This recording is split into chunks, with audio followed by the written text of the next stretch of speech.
All right, what up? This week we got week 5 in Chem, so hopefully you're watching the walkthrough right now. Monday we got two things. We got quiz corrections, so I'm going to go back into Friday from last week. You should be able to look at your quiz and resubmit it. Look at the ones you got wrong and correct those ones. The second part today is I want you to fill in this check-in form. So when I click on it, it's going to ask you a few questions and so forth. And that's just to get a pulse on how things have been going.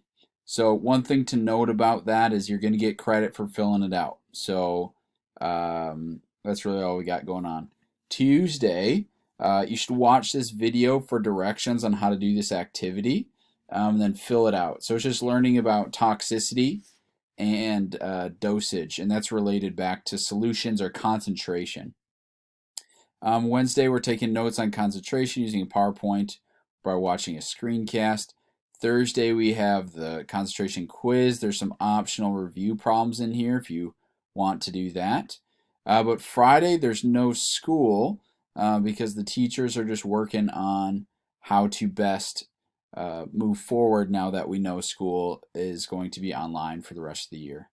Look forward to hearing from you guys. Love you. Miss you. Talk to you soon.